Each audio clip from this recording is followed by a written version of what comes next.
Hello there. Thank you so much for joining us on Aso Morning. Apologies for starting a bit late there.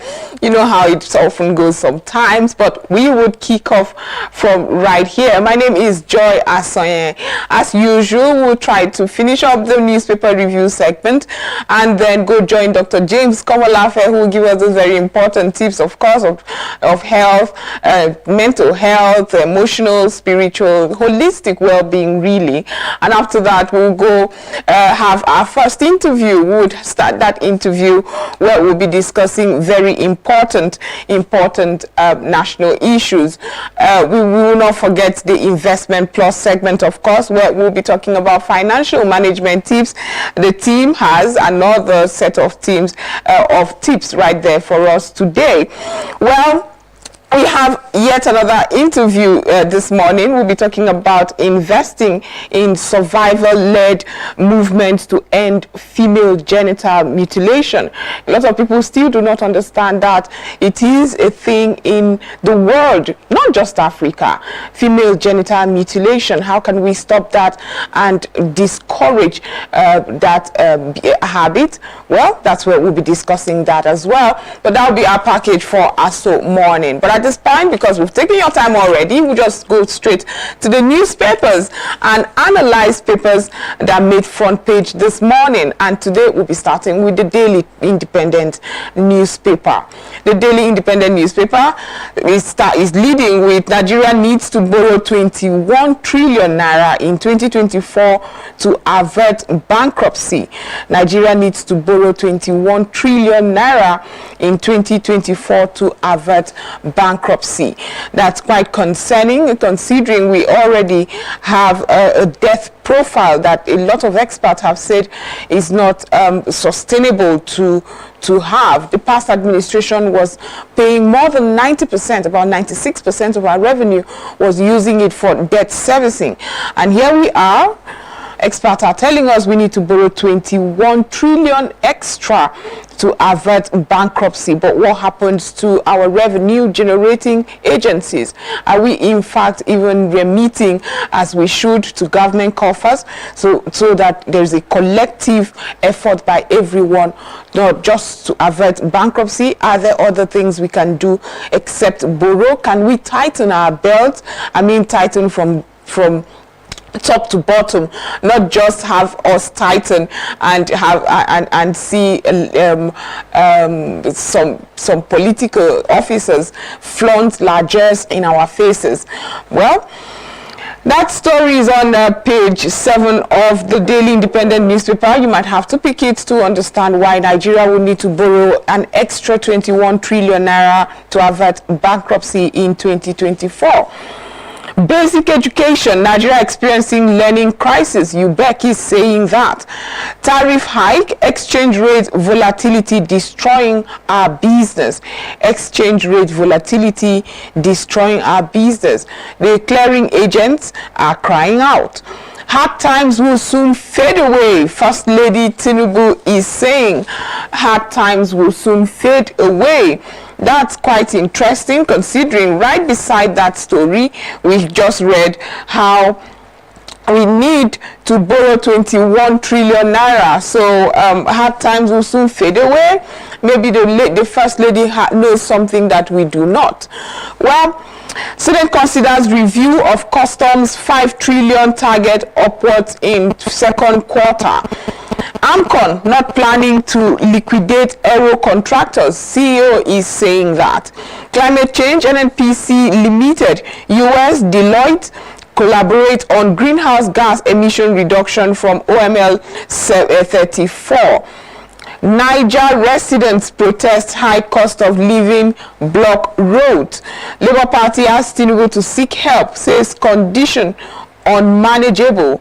That's coming from the Labour Party. Earlier it was from the PDP presidential candidate and former vice president of Nigeria, Atiku Abubakar, that was telling the president that it is indeed unmanageable. There's the condition of living in Nigeria, and something had to be done.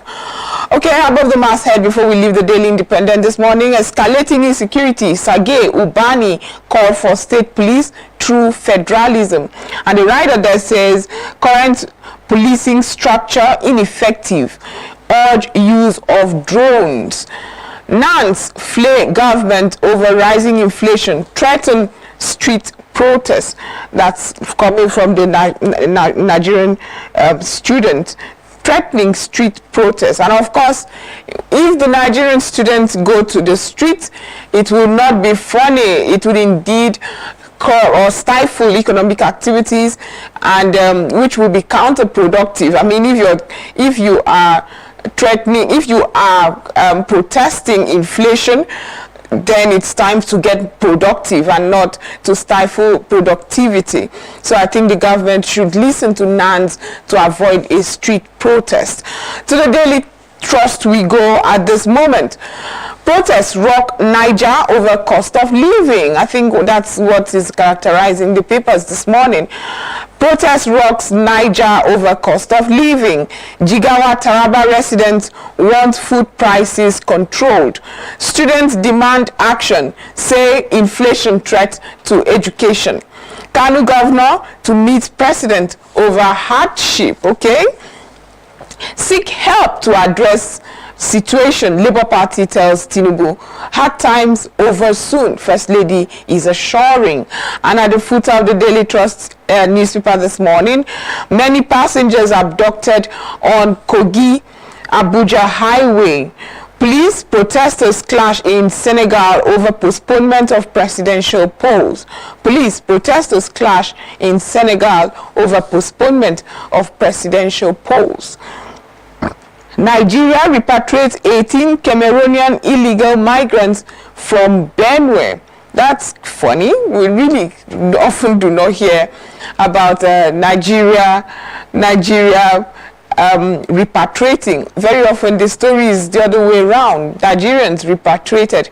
But it's good to know that if you come to our country and you do not behave within the laws that govern our country, Nigeria will repatriate you. That's interesting. EFCC arrests General Overseer over alleged 1.3 billion naira fraud.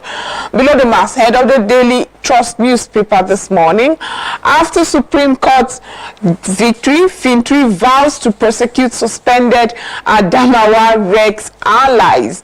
That's a good one. Harsh Forex reforms will strengthen Naira. Harsh Forex reforms will strengthen Naira. I hope those reforms would come quick so that we get past this harsh economic outcome that we have been seeing. And from there we'll move on now to the New Telegraph newspaper this morning. And the New Telegraph newspaper this morning is also talking about security. It says Nigeria needs third force, counter-terrorism agency to tackle insecurity. And the writer here says Nigerian schools now potential recruiting grounds. Kaduna governor blames poverty, unemployment for banditry in Northwest. PAN, that's the Poultry Association of Nigeria, is saying that poultry industry in Southeast, South zones may become extinct if, well, that story is on page 26 of the New Telegraph newspaper this morning. Terrorists bomb TCN star along Jos Bauchi transmission line. Terrorists bomb TCN tower along Jos Bauchi transmission line. I wonder why they are targeting our electricity facilities. I mean, we're already suffering grid collapse. We cannot afford to have terrorists attack our infrastructure, electricity infrastructure. I hope something is done in protecting such infrastructures moving forward, as energy really energizes the economy, having us more productive and all of that. But over 50% certificates of imported pharmaceutical product fake. That's coming from NAFDAC. Over 50% certificates of imported pharmaceutical product fake. I just hope that the stakeholders, this was announced during a stakeholder meeting. I just hope that they would jointly come up to protect Nigerians from this substandard product. And I don't know how these imported pharmaceutical products get these fake certificates. So if they do get it, if these certificates are supposed to be issued from the country, they have those giving them those certificates or making it, producing those fake certificates. It's quite sad. Wheat production, African hard hit by Ukraine-Russian war. Wheat production, Africa hard hit by Ukraine-Russian war. It has a rider here, spent $20 trillion on importation others in spite of the arable land Nigeria and Africa enjoys. Immediately Russia and Ukraine had that crisis. It affected the wheat supply in the country, and the question is this not time for governments across Africa to take more seriously the production of wheat? It's always going to be a trend. Everybody loves wheat. We need wheat in our stable meals. Isn't it time to look towards investing in wheat production? Maybe that this crisis is a good awakening for us to do more. And we are spending as much as $20 trillion in importation of wheat. UBEC seeks solution to Nigeria's learning crisis as UNICEF advocates use of mother tongue. Okay, that's a good one. I would really love that. I mean, we have for a very long time been putting the peg or standard for intelligence on how well you speak English, and I've always said, what's going on with our mother tongue? So it's good to know that UNICEF is joining that for us to say, let's learn with our mother tongue. Maybe we would see people thrive better. English is a second language. I mean, you need to communicate in your mother tongue, and so that it doesn't go extinct.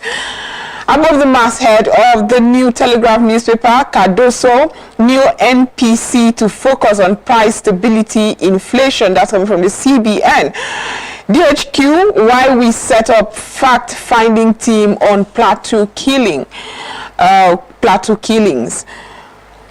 Telecom, NCC moves to tackle poor network opaque tariff system.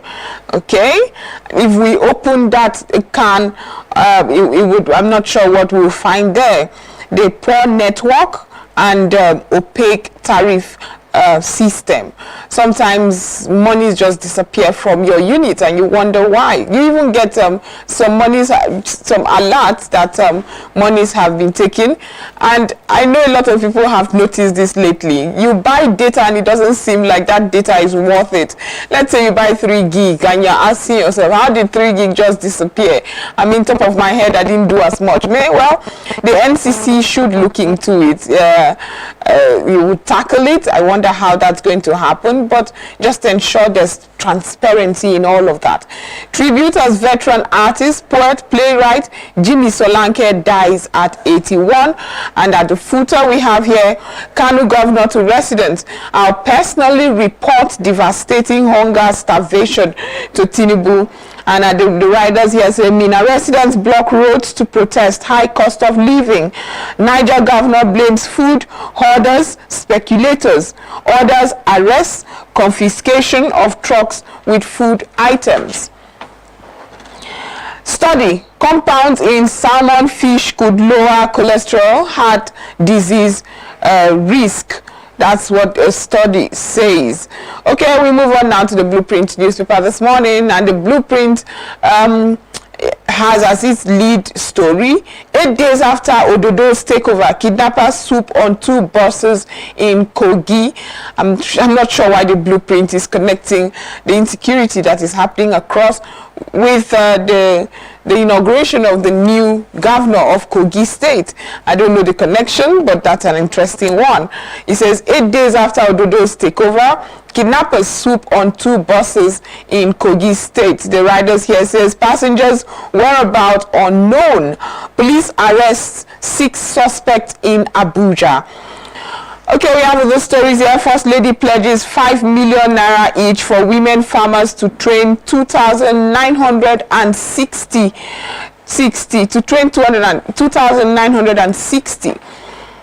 Rivers crisis. Fubara loyalists denied bail. EFCC arrest go over 1.3 billion fake grant money laundering. Rather, EFCC arrest GO. That's EFCC arrest GO. That's I think the pastor, over 1.3 billion fake grant money laundering. Putting smile on faces of telecom consumers, my priority. NCC boss is saying that. Okay, King Charles III diagnosed with cancer. Buckingham Palace has just announced, and that's it for the Blueprint newspaper. But before I leave, just above the masthead of the Blueprint newspaper, federal government bans alcoholic beverages in small sachets. Okay, that will affect a lot of people, but I'm sure it's a good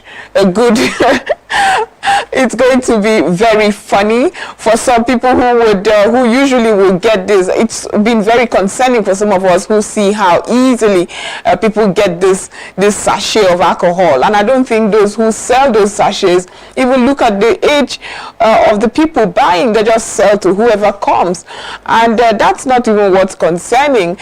Those sachets really have they gone through all the clinical trials necessary before it is good for consumption? It's going to affect a lot of people, and I've heard a lot of people also scream out to say, why? That's not the problem Nigeria has. Tackle other issues, but we have to sanitize our markets. For those who are affected, please go buy proper bottled alcoholic drinks that must have gone through NAFDAC registration and scrutiny. To the Guardian newspaper this morning, building materials, labor spike construction cost by 200%. Building materials, labor spike construction cost by 200%. Hoodlums disrupt Fubara's Supreme Court victory celebration. FCCPC fumes as loan apps violate regulation amid rising payment default. That's another one. These e-loan apps often violate the privacy of individuals who patronize them to get loans. And I've often asked, is there rules and terms and conditions that they are not said? Because a lot of people seem surprised when it indeed happens. EFCC arrests pastor over 1.3 billion naira fake grants, money laundering. NAFDAC says over 50% imported pharmaceutical certificates are fake. Poor citizens protest high cost of living, hardship in Mina and Oshun. I think that's the much we will take on the Guardian newspaper this morning. And finally, our last paper for this segment, the Leadership newspaper. And it has here, in West Africa, food cheapest in Nigeria despite complaints. That's coming from our governors. I'm not sure which one. It's on page 4 of the Leadership newspaper. Apparently food cheapest in Nigeria, but it's coming from our governors. They must have done that statistics, but in spite of even if food is cheapest in Nigeria, how about cost of living of Nigerians? Can they afford these cheap meals? 3 days after Kano, protesters in Niger says we are hungry and dying. 3 days after Kano, protesters in Niger say we are hungry and dying. Seek help, Labour Party tells Tinubu. Labour Party, I'm sure they have ways as which help can be sought, and to where should Tinubu seek help? Is it the 21 trillion extra that is said that we need to to avert bankruptcy. Maybe that's what the Labour Party is saying. But if you want more story, the details of that story rather, is on page 4 of the Leadership newspaper. Above the masthead, still talking about King Charles diagnosed with cancer. Kidnappers hijacked 2 Abuja-bound buses in Kogi State. 15.9 million students spend 159 billion naira on mobile data monthly. 15.9 million students. Wow, that's how much we're spending on data. World Cancer Day, federal government plans 6 more treatment centers. World Cancer Day, federal government plans 6 more treatment centers. Bukar Abba Ibrahim buried in Mecca. Alston decay, a wake-up call for government action. And finally, pharmacists blame high cost of drugs on diesel and forex. And that's the much we can take on this newspaper review segment this morning. We're moving on now to join Dr. James Komolafe, who would of course give us the very important tips, well-being tips that we always look forward to. And after that, we'll start our first interview, so stay tuned.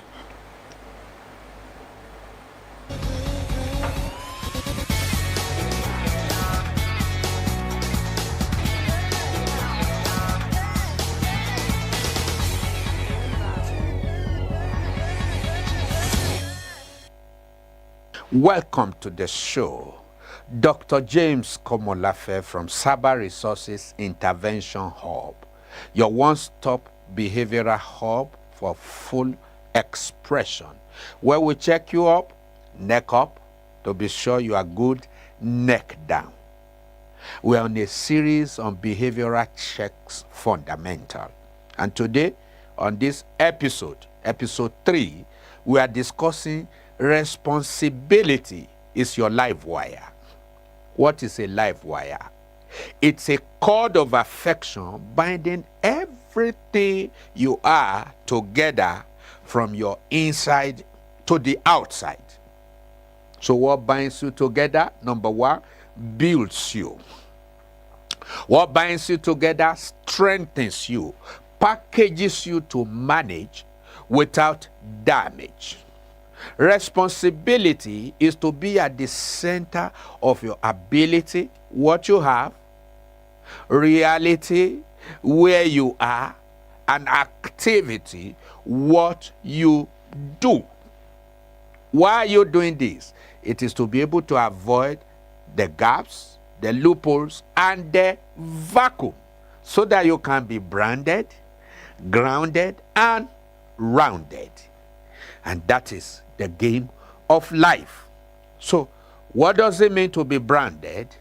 It means for you to be able to discover your 3 P's of life: your personality, who you are, your position, where you are, and your possession, what you have. The 3 of them are so critical. And that's why the name of any brand has those 3 qualities. The name of any individual has those 3 qualities: personality, position, and of course, possession. So, responsibility begins with you being able to occupy the center of your life in order to touch every arena round about your life. In other words, define your place in order to occupy your space. It's like putting a dot in the midst of a big circle. You are that dot. So how well are you in the center of the circle of your life as you relate to your emotional health, mental health, physical health, spiritual health, and all your relationships and responsibility is very critical. So you need to increase in wisdom, mental health. How you think, how you feel, how you imagine. You build energy there, and you also burn energy in order to improve. You need to increase on your stature, that is physical health. how you sleep, how you recreate through aerobic exercises, and the observance of the rule of balanced dieting. Your nutritional value matters a whole lot. Then we want to look at you in terms of your emotional health, your relationships, and your responsibility across the borderlines, either vertical or the God you believe in, your mentors, and everybody who you have come to hold so dear, who you have their ears and they have your ears as well, for leadership, for mentoring, and the rest of it all. Then we are looking at your spiritual relationship. You know, we are all spiritual beings. You believe in God. How do you serve God? When you put all of these things together, then you'll be able to come to a place of perfect fit where we can say you are responsible. So please take it very serious. Is your responsibility sound, or is it sick?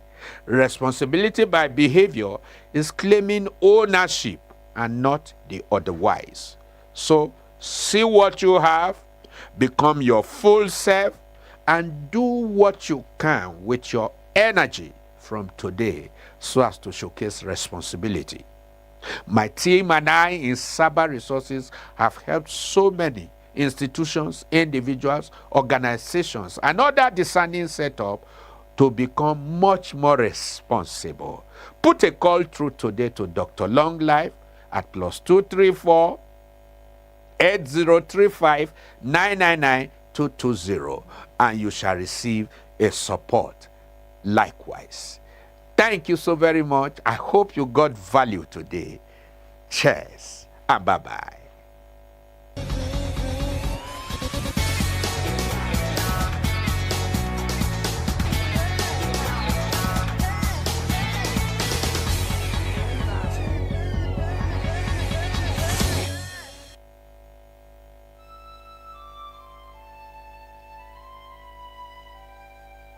We are a nation blessed with people of diverse cultures, religions, languages, and opinions.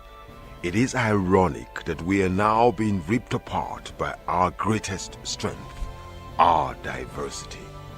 We have allowed intolerance, insensitivity, bigotry, and nepotism to blind our vision of the greatness we can achieve working together as one.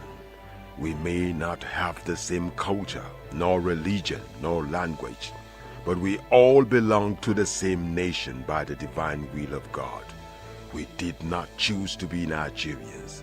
Nigeria chose us. This nation is our divine heritage, and if we open our eyes, we will realize that what divides us pales in comparison to what unites us. And by the comparison and conciliation of our differences, we will grow until our differences disappear. Our unity cannot be willed by mere declarations, nor do we get unity by ignoring the questions that beg for answers. We must celebrate our diversity and debate our differences without fracturing our unity. Our strength is not in our numbers, but in our unity, because even the weak become strong when united. Nigeria unite. This message is brought to you by Abuja Broadcasting Corporation, owners and operators of Aso Radio 93.5 FM Abuja, Aso Television DSTV Channel 392, Star Times Terrestrial Channel 127, Free TV Channel 507, People's TV Channel 285, and UHF Channel 38.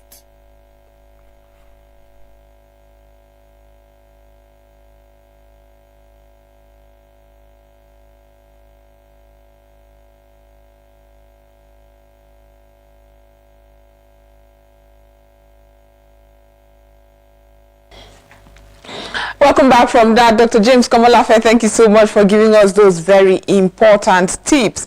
as the world is going towards universal health coverage for insurance, where is Nigeria in it? How can all of us enjoy this health insurance that experts have been saying is the one way to open up that dragnet and solve the problems to access to health that is often characterized in our health sector?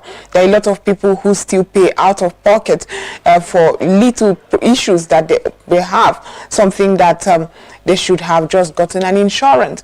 Meanwhile, a lot of Nigerians are in the informal sector and may not even understand that it is necessary to have insurance. Are they even aware? Well, in the studio here today to discuss the benefits of health insurance and how to open up that dragnet and get everyone in it is an advocate for health insurance.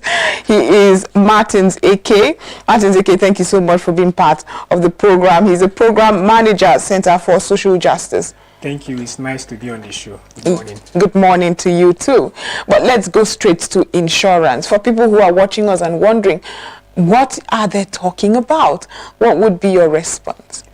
Okay, so health insurance is a contract, an agreement between two parties, where one party makes a payment, prepaid ahead of time, right? And then that payment guarantees him or her access to healthcare service when the need arises.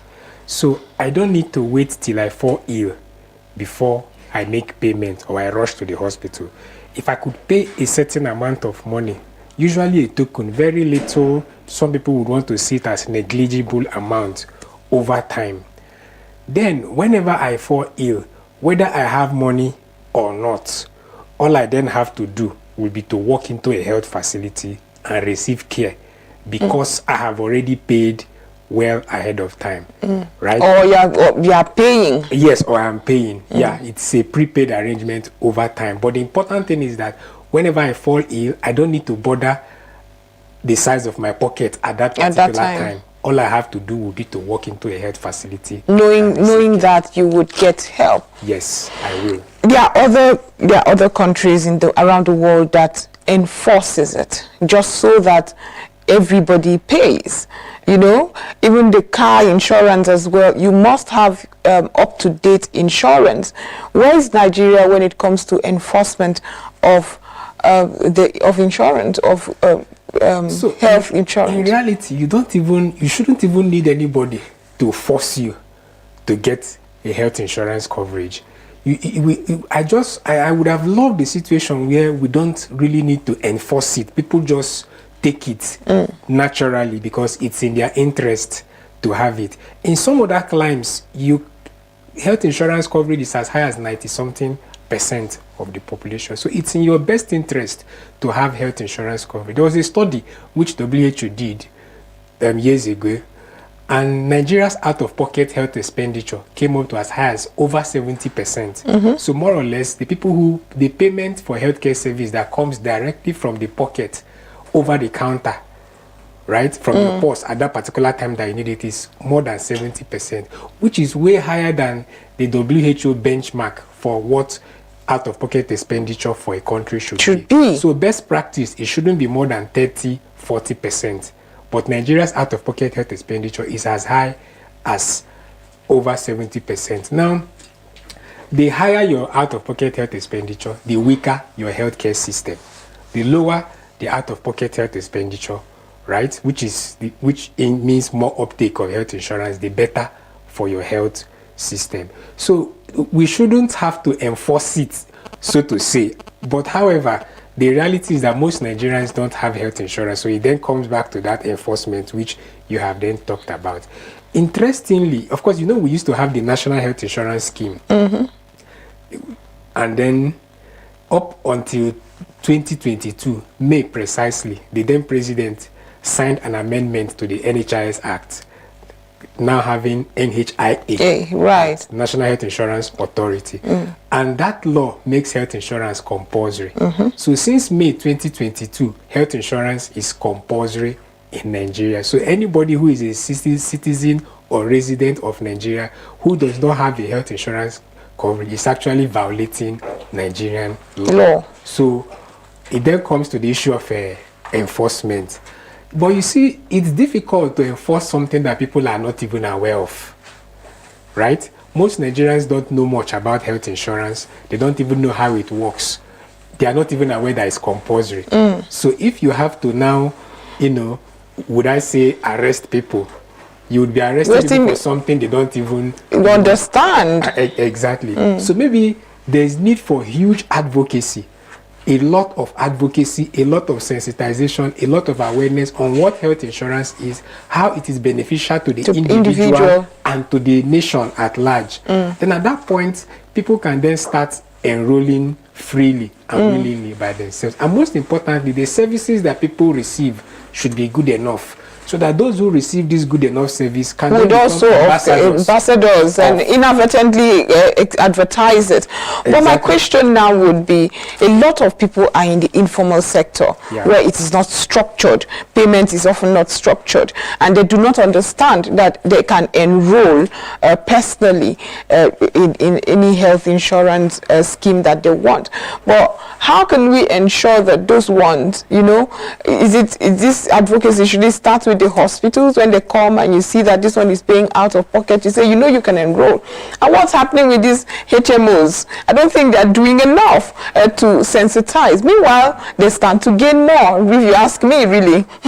Okay, so with respect to those in the informal sector, recently, the National Health Insurance Authority launched GiveShip, a program, GiveShip, Group Individual Family Social Health Insurance Program. So it targets mainly those in the informal sector. You can go as a group, you can go as an individual, or as a family. Okay. Right? So if you are in the informal sector, you are either an individual, a member of a family, or a member of a group. Yes. So that GiveShip program takes care of those in the informal sector. So there's already a platform waiting for them. Right? Right. Yeah, but the challenge is maybe most of them are not yet aware of this platform and how they can embrace the platform. That, I think, is a major challenge. So maybe the NHIA needs to find a way to do more in terms of advocacy and sensitization.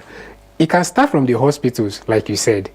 Whenever people go to receive care, then the issue will be, brought on board.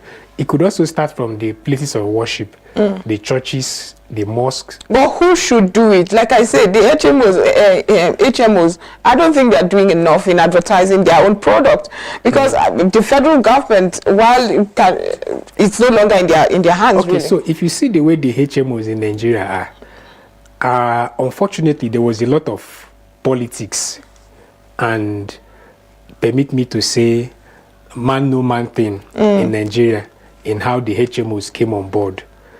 Now imagine a ministry, let's say Ministry of Health or Ministry of Education.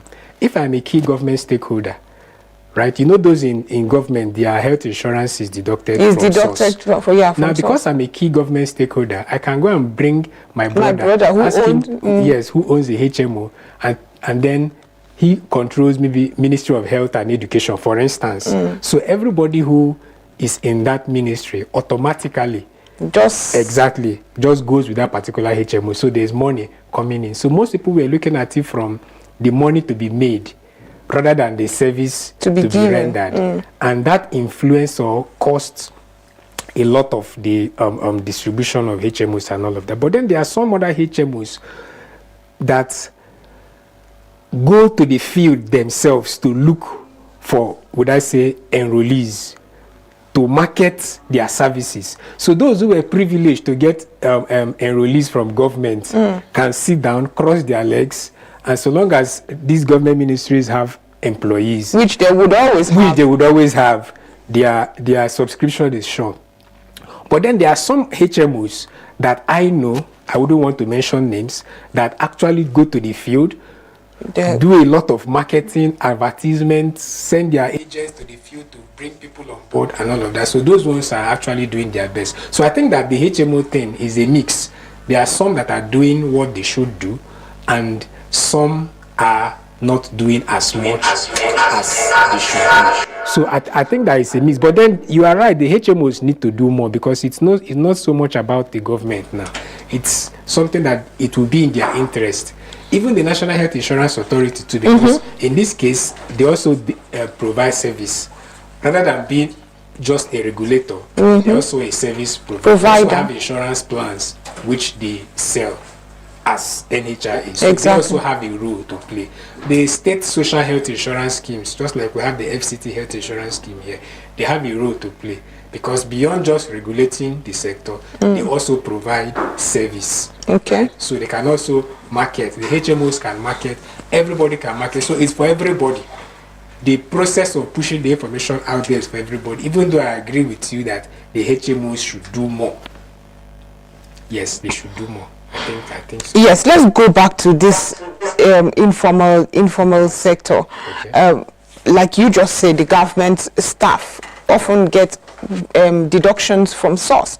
So is there a mechanism where I wouldn't necessarily remember, but there is a mandate, it can be taken from an account? Is it part of the gift ship program?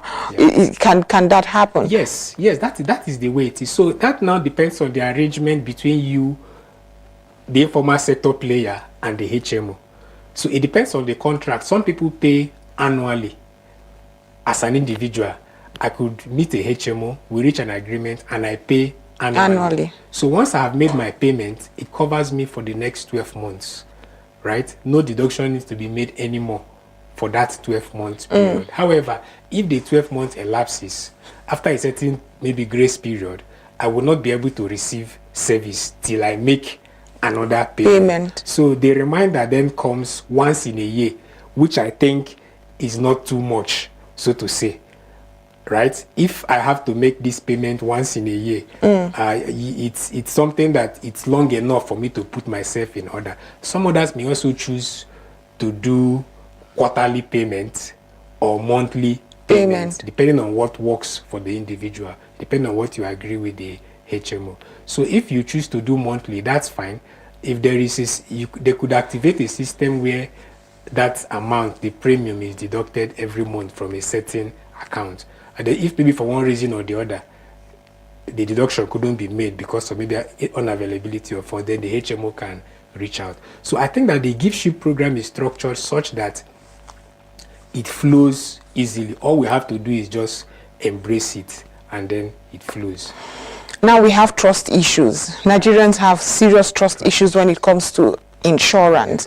You know, maybe they've been hurt before in the past, but how can we get them to understand that the regulation, there's better regulation at this point, and they can actually complain and get that seamless service from a health? Nobody's running with your money.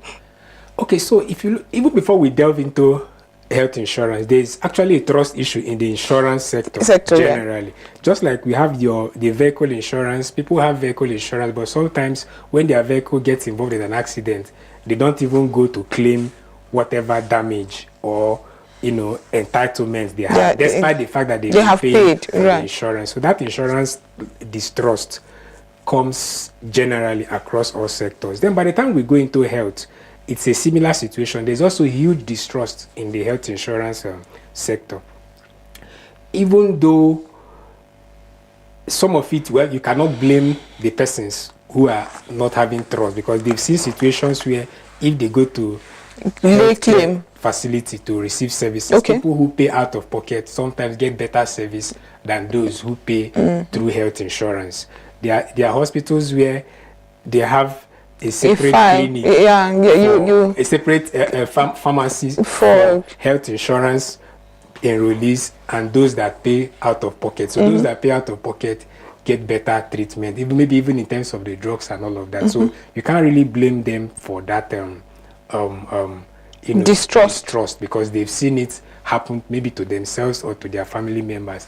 Even though when it comes to the drugs, sometimes people have that feeling that the drugs given to those who come under health insurance is substandard compared to those who pay out of pocket. It may not always be so, because sometimes, you see, before every drug that is being prescribed for a patient under the health insurance scheme, the National Health Insurance Authority has already approved that drug.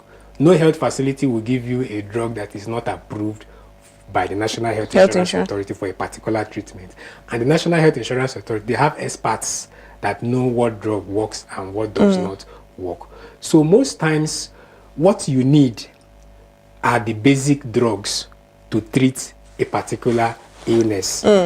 And those basic drugs have been approved by NHIA and they will deliver. People call them the generic drugs. And then there are some other drugs, the branded drugs, which will still deliver. And those ones are usually more expensive because they're usually more packaged, right?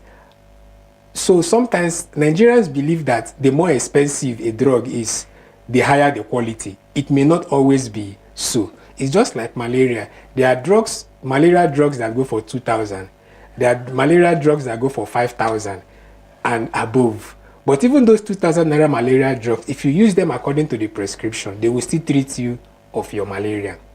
So that somebody who came for health insurance service received the 2,000 naira drug, and then somebody who chooses to pay out of pocket, maybe because he's rich, he can afford it. He's the paying 5,000 the naira drug. It does not mean that it is more potent. Exactly. It does not mean that you were giving substandard service, because even that one you were giving can, solve your challenge. It could be that that more expensive drug is more because maybe there's a very beautiful lady that was drawn on the poster of the drug, and maybe they used very bright colors and the packaging of the drug is very thick. Right. The carton or whatever is very strong and of high quality. So you're actually paying for the extra color in the beautiful lady's face, the extra thickness of the containing vessel. You're paying for the package. Exactly. It may not necessarily mean that it is a more quality drug. But sometimes we go there, some of us who enjoy the insurance, health insurance, we go there and we still have to pay.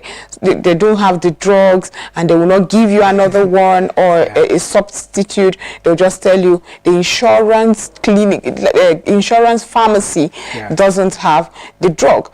And I wonder, if you are trying to improve and increase the dragnet, why would you then ask me to go pay? Is it possible to, I'm still going to pay at the end of the day. Yeah, it's not the government that is paying. It's from the deductions from my account. So why don't you give me those options? If a certain drug has been prescribed, why do we have a private or insurance pharmacy that you want to see the doctor? Are you with the insurance? Okay, go see that doctor. I'm often very suspicious. Okay, so actually you are right. And this particular reason is the reason why health insurance enrollment has not grown and progressed as it should. Because most people have negative stories to tell. It's not just you. I have also experienced it, and many others have also experienced it. Sometimes you go to receive treatment because you are coming under health insurance, you will be told that that drug is not available. It happens. So these are some of the administrative issues, the challenges where we expect NHIA to rise up to the occasion and address some of these things. Because if you don't address some of these things, you can't ask people to come when even those that are already there are having complaints about the system. So it's actually a flaw. This is one of the failures, I have to be direct, of the health insurance arrangement that we have in Nigeria.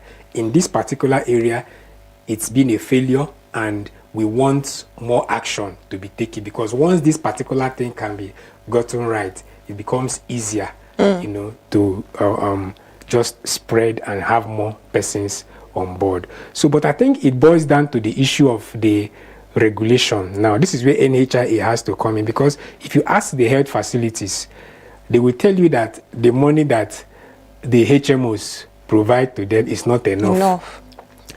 That maybe by 20th of the month, for instance, whatever the HMOs brought for their enrollees is already finished. So as a hospital, you have to just keep managing, the supplies for them over that period, more than, let's say, by 20, assuming it normally finishes by 20, but you know that between even 21st and the end of the month, you will still be receiving patients. So the health facilities now try to do over management.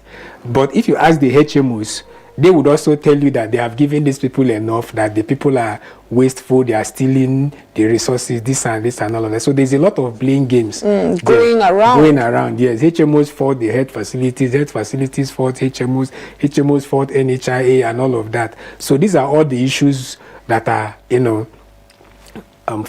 pulling the system back. But then I would always say that the box stops on the desk of the National Health Insurance Authority, because they are the all in this health insurance industry. Everybody reports to them. They are the ones that issue licenses, accreditation and reaccreditation to the HMOs, right? And everybody is bound by law to play according to their rules, so long as health insurance is concerned. So the box stops on the desk of the National Health Insurance Authority. Fortunately, this new act that came on board just recently, the 2022 Act, which President Buhari signed, it changed the head of the agency from executive secretary to a director general. And by so doing, he has more executive powers to get things done. So generally, I think that the NHIA is in the best position to address all these issues. And if NHIA can get it right, then the health insurance industry in Nigeria will be stronger than what it is today. Okay, so Mr. K, for those who are still wondering how to get involved, how do they do it? I mean, very often I don't see HMOs have offices in communities. I should expect they should have offices just like they have banks around, but we're not seeing that. But those who are confused about being part of this, what would you suggest? Okay, so there are several options. You can walk into the office of any HMO. Okay. Because, in fact, they are the ones that should come to you. Ideally, of course. Ideally. But now you have come to them. So they would be happy to enroll you, because you are even making their job easier. So I don't want to start mentioning names and addresses of HMOs, because of course not. I'm not marketing. But if you can just go to Google, you could type list of HMOs in Nigeria. It will throw up something. And they can then look for, type the address of so HMO. It will still throw up something, both in Abuja and other parts of the country. So you could do a general Google search for HMOs and their addresses. Then if you find one that is close to where you live, you can go there and enroll. What they would then do for you at that point would be to give you a breakdown of their plans, right? Pay so and so amount, you have access to so and so care. Right. Exactly. So if they tell you that, then you look at your pocket, your financial reality, and then you make a choice. If it works. Yes, you make a choice of what you want to pay for based on what you can afford, because they have different plans that cost different amounts. And then you select the health facility that you want. Most people would go for the one that is closer to where they live, so that if there's an emergency there, they can easily just, move in. So it's as simple as that. Do a Google search of HMOs in Nigeria. HMO is Health Maintenance Organization. Google search of the names, Google search an address, right? And then walk into that address, you make payment, and then you select a hospital, and you are good to go. That's it. But if you don't want to follow that route, you could also go to the banks, right? Because most of the banks also provide health insurance. Yes. Health insurance is part of insurance, and banks are into insurance. So walk into any bank, go to their customer care desk, which is usually easy to access. Right. Yes, ask the customer care person there that you want a health insurance coverage for yourself or for your family. Then the person on the customer care desk in the bank will direct you properly. Okay, go to this office, do this, do that, and you take it up from there. If you don't want that, you can also go to the office of the National Health Insurance Authority. They have their head office here in Abuja, and they have offices across Nigeria, the states. Right. Yeah, go to the office of the National Health Insurance Authority. Do the same thing like I've said. You tell them you need a health insurance coverage. They provide the services. They just give you their plans, right? You pay and select the health facility and start having access. Or the offices of the state social health insurance schemes, right? Because while we have national, we also have the state, equivalent at the states. So pick any state that you wish to identify with. You go to the office of the health insurance scheme in that state.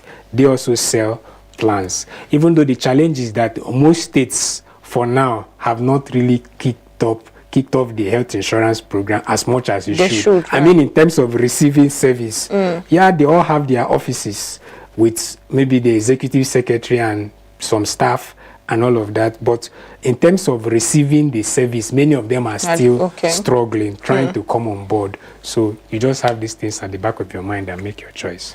Martin Zeke, Program Manager, Center for Social Justice. Thank you so much for being part of the program. Thank you. And of course, enlightening us more on how you can be part of this universal coverage that we keep talking about, but have never not really achieved. Thank you. Thank you very much. Okay, so we would end this segment of the interview. There's still another one where we'll be discussing female genital mutilation, another very concerning activity going on, especially in our local areas. But that would be after this short break, so stay tuned.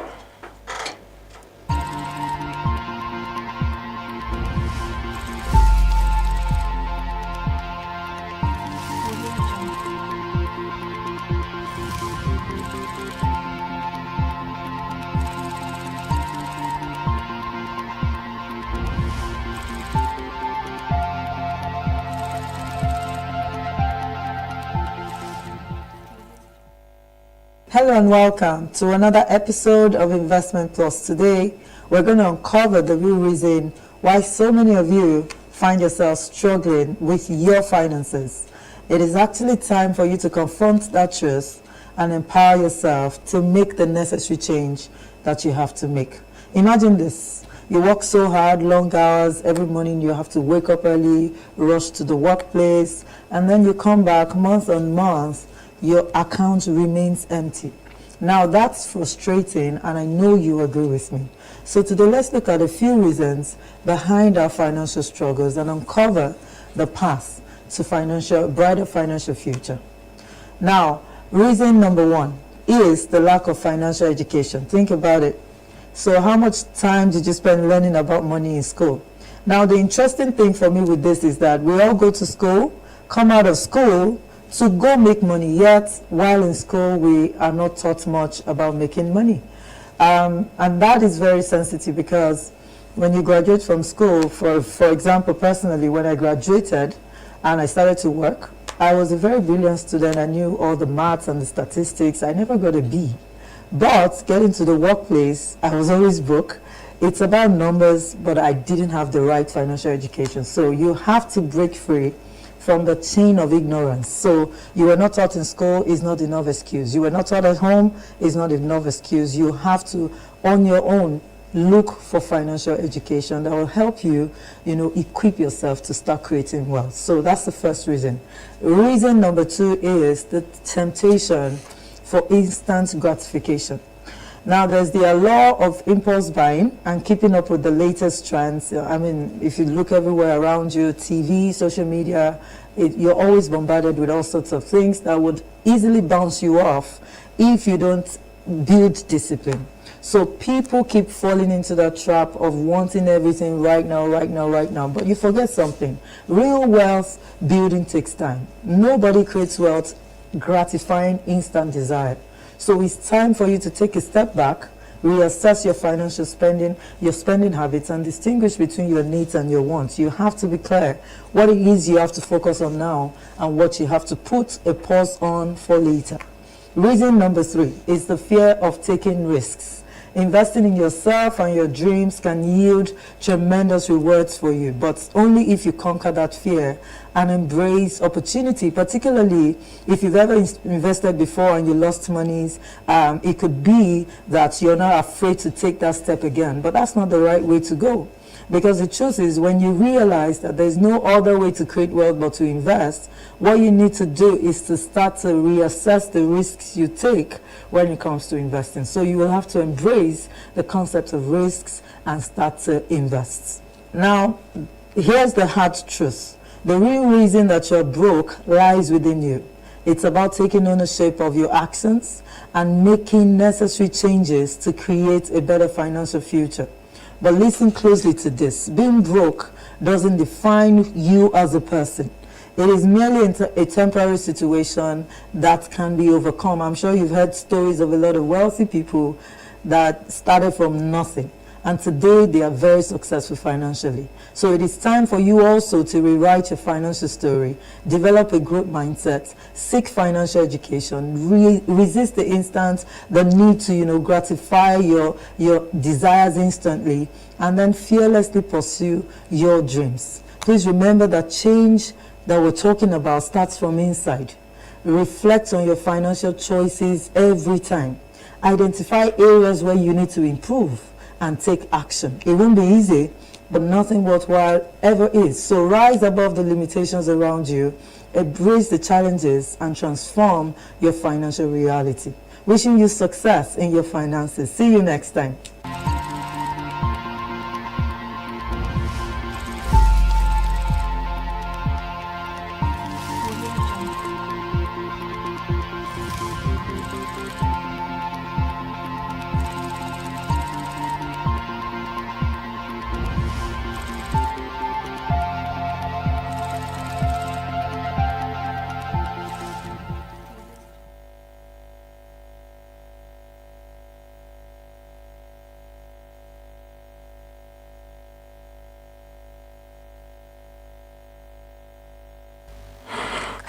Thank you so much, Investment Plus, for giving us those very important tips on how you can financially manage yourself to survive. Now we're taking the conversation to go talk about the International Day of Zero Tolerance for Female Genital Mutilation.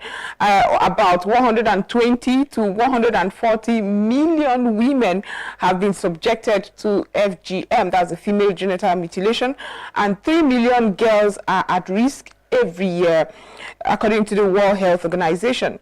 Female genital mutilation relates to all procedures that involve partial or total removal of external female genitalia or injury to the female genital organs for non-medical reasons. This practice is an abuse of human rights and causes serious health complications, including fatal bleeding. And that's what we'll be discussing, because unfortunately it is still prevalent. Well, my guest will be joining us via Skype this morning, Dr. Amalachukwu Ukaire, clinical specialist, Momentum Safe Surgery in Family Planning and Obstetrics Project. Thank you so much for joining us.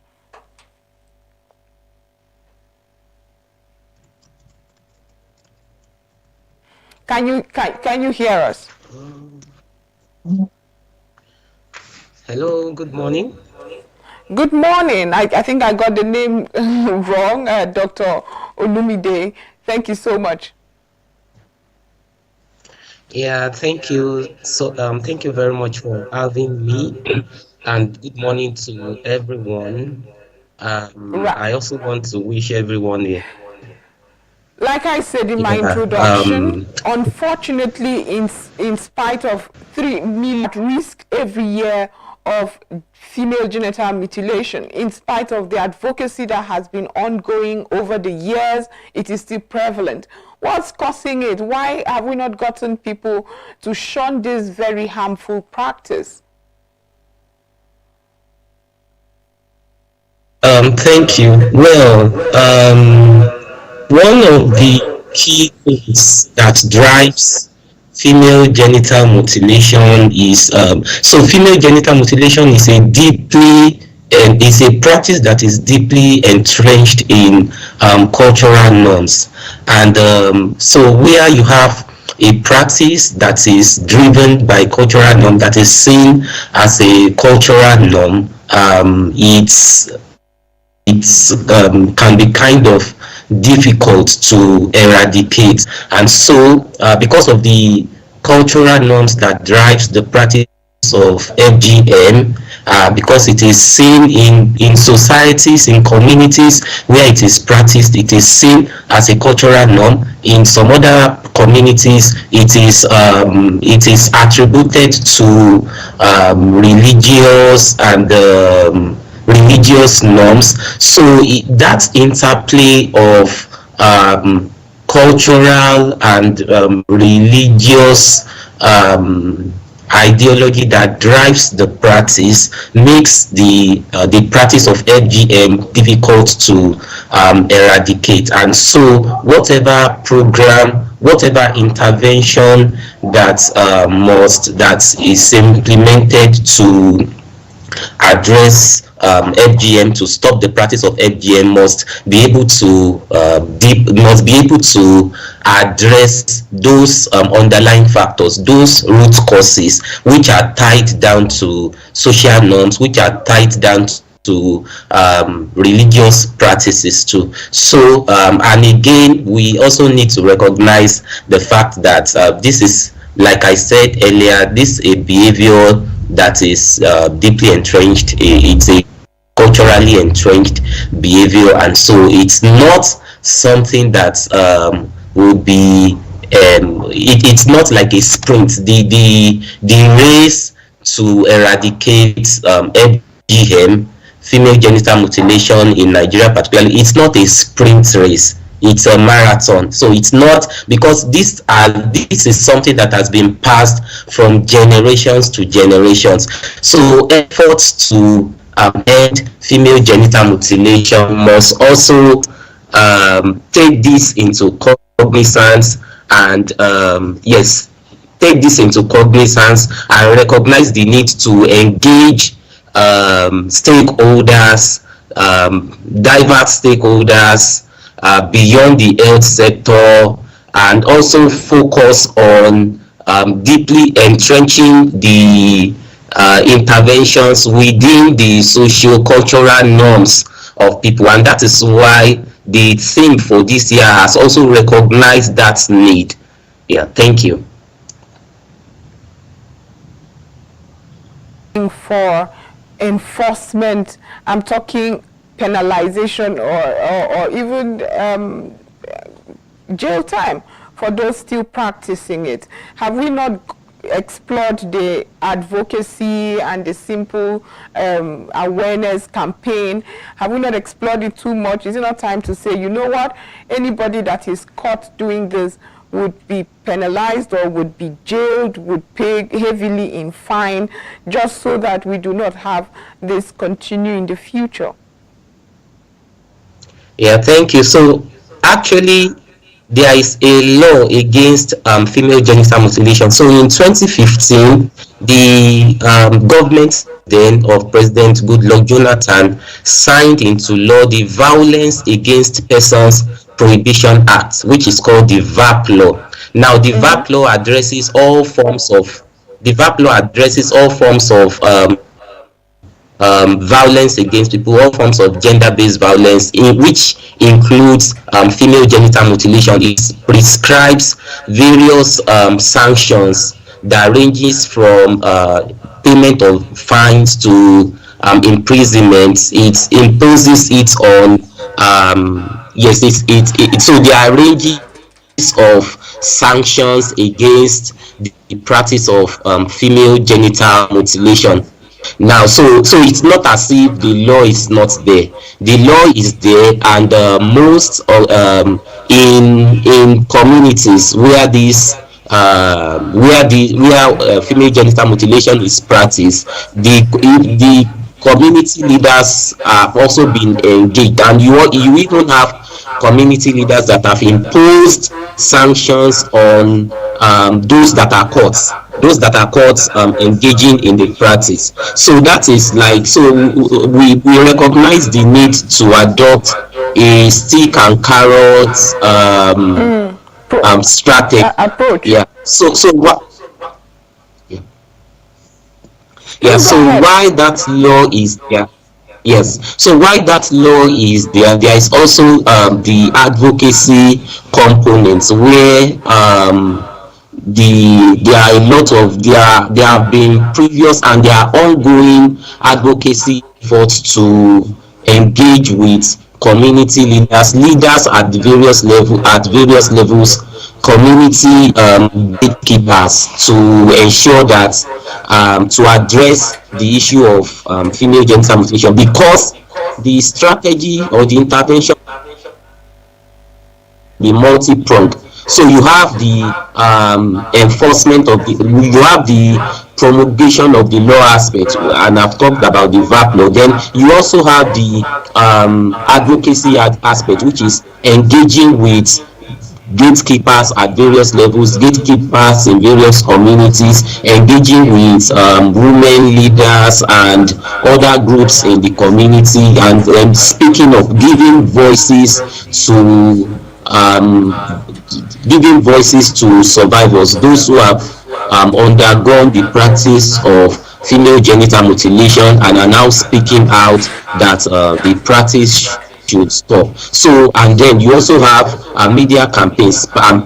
What's part of what is going on now is media campaigns. So we see that it's an interplay of various interventions that will ensure that we effectively address female genital mutilation. So this just highlights the fact that whatever interventions that is being currently implemented, it has to be multiple pronged, and then it has to also be sustaining. So again, that is one of the challenges regarding interventions to address female genital mutilation, because some or majority of the interventions are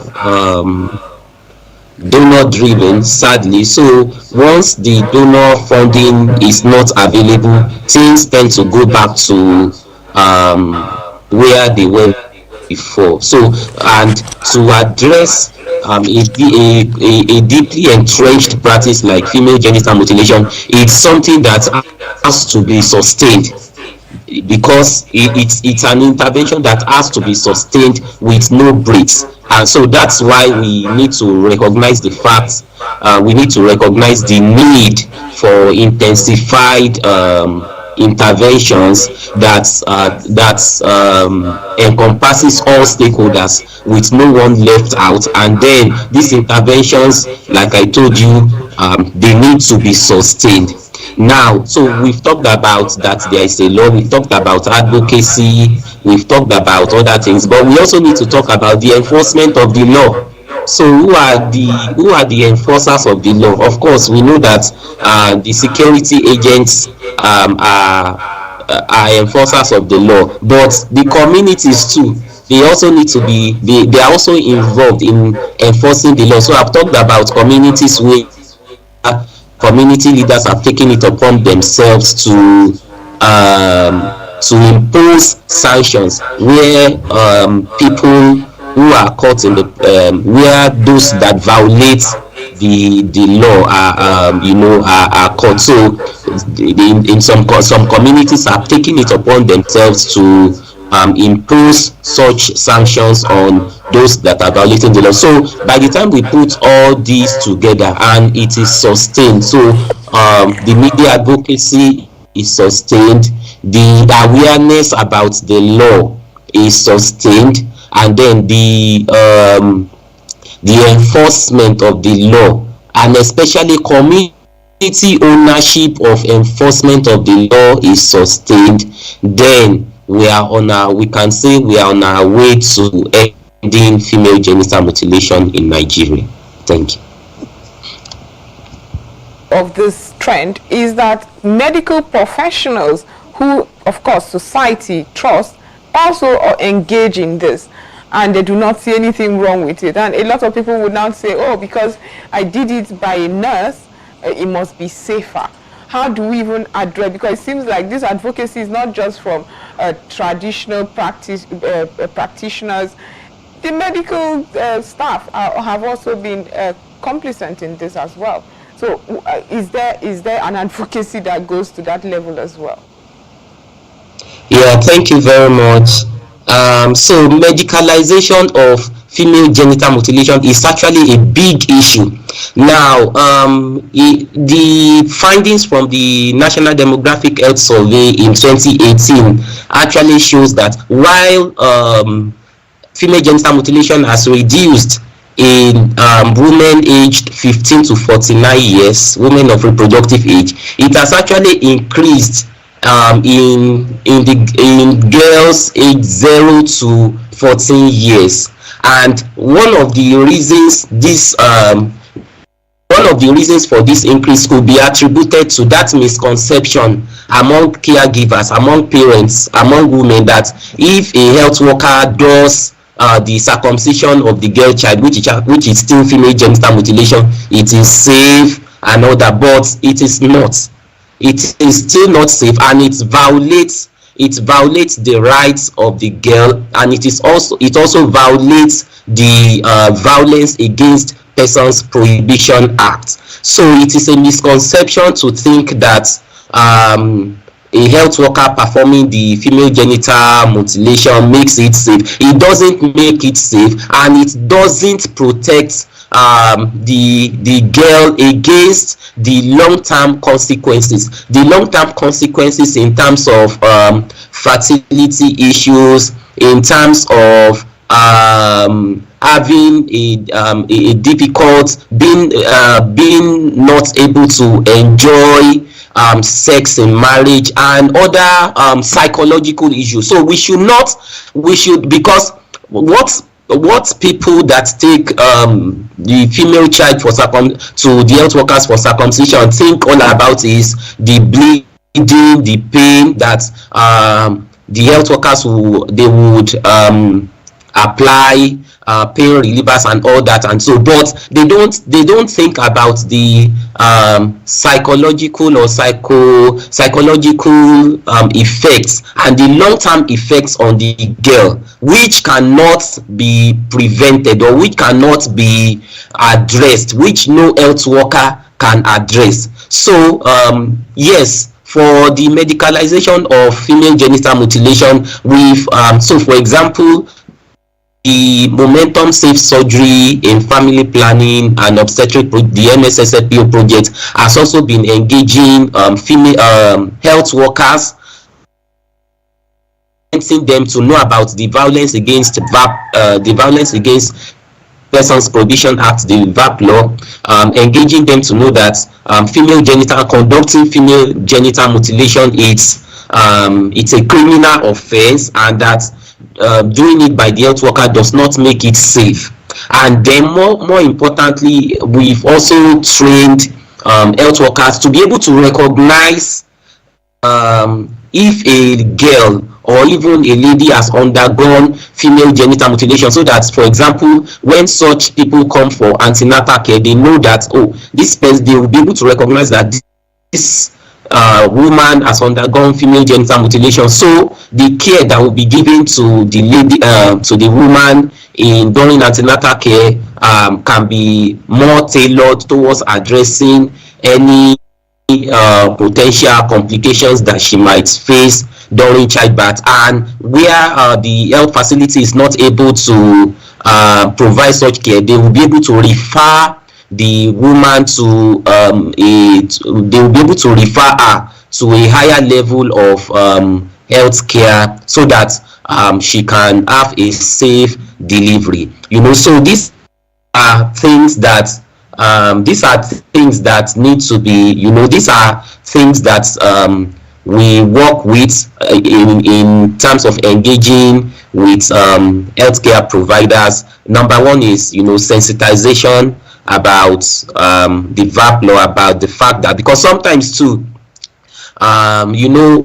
health workers, they are also a product of the socio-cultural norms that are dominant in the communities where they are, whether the communities where they live or the communities where they operate as health workers. So if an health worker has been brought up in a community where female genital mutilation is a norm, the person sees it also, the health worker sees it as a normal practice and sees nothing wrong in it.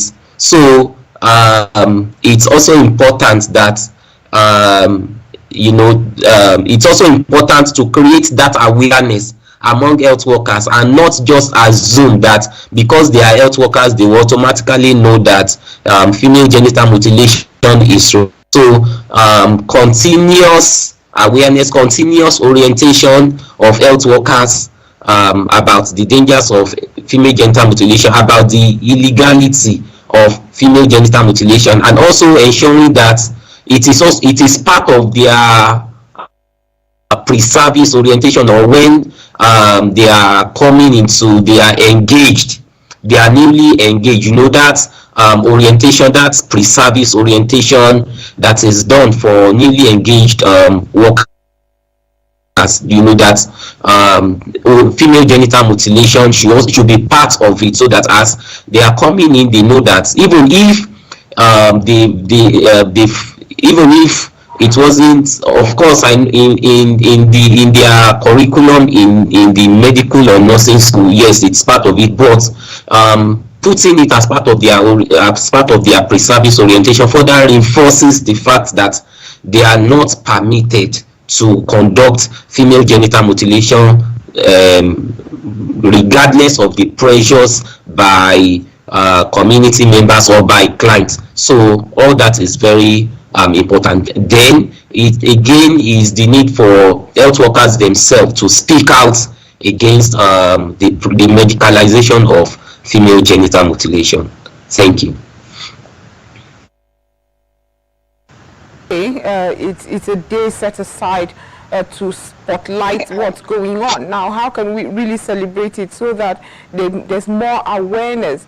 Because very often I see that in urban areas, their campaign is on, it's vibrant, but we still forget that it's more prevalent in rural areas. While the federal government is doing its bit, have we also charged the state government to also champion this very unfortunate prevalent trend? Yeah, please, could you come again, please? I was just talking about how, can you hear me now?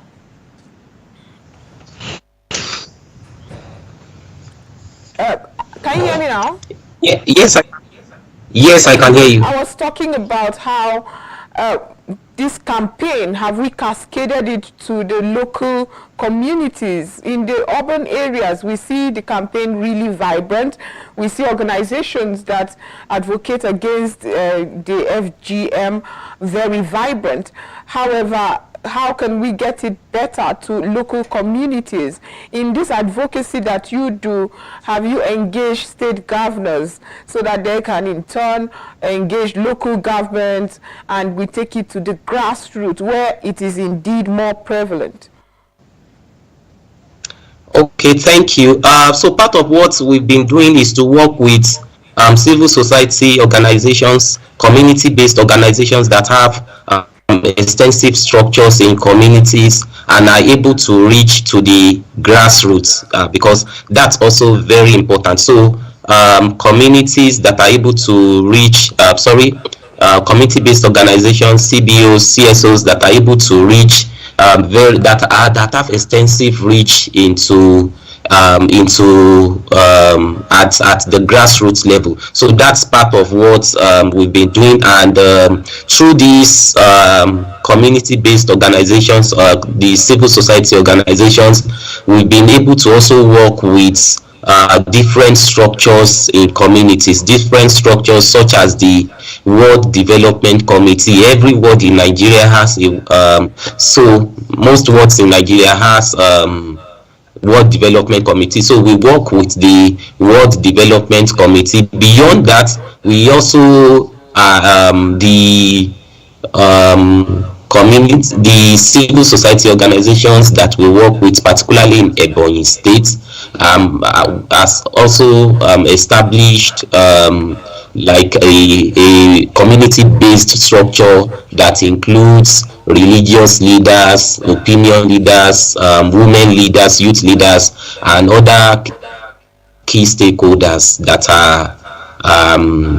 are important in addressing female genital mutilation. So that strategy helps us to get into the rural communities and also to get the messages down to the rural communities. We recognize the need to do more, and we are also engaging with other stakeholders, both within and outside government, to expand or to scale up the intervention so that more rural communities are reached. And if you even see the theme of this year's International Day of Zero Tolerance for FGM, it's in a way it emphasizes the need for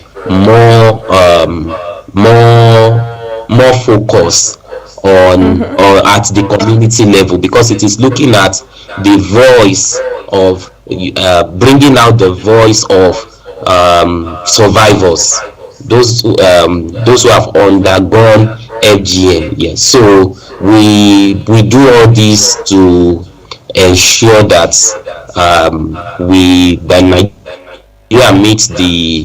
Nigeria works towards eradicating FGM. Thank you.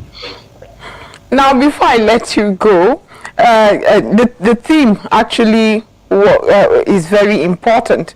It says, "Her voice, her future, investing in survivor-led movement to end female genital mutilation."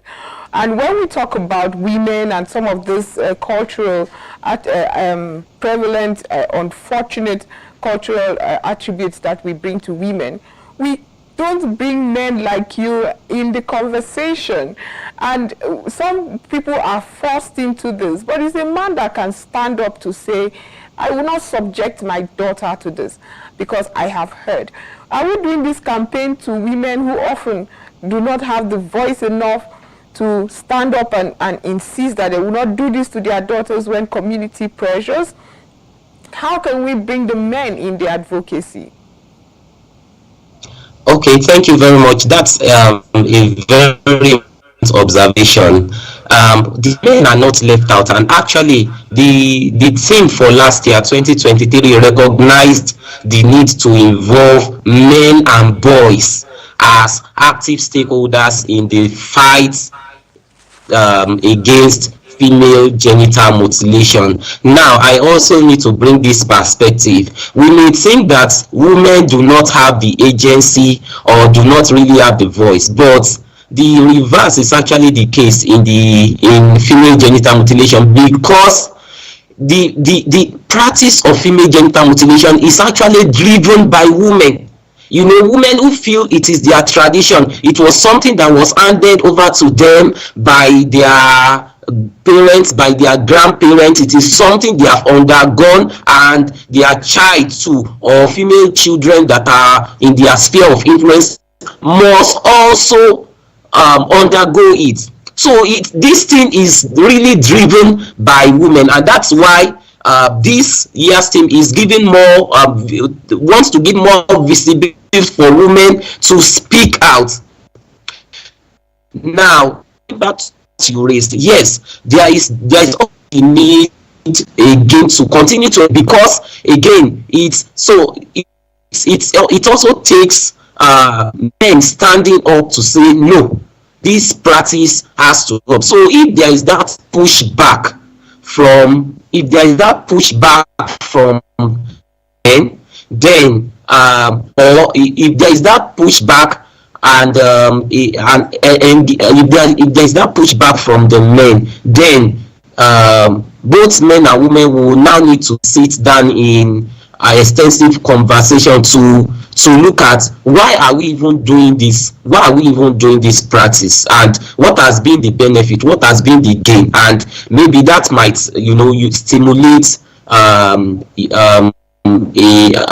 action to now look at the way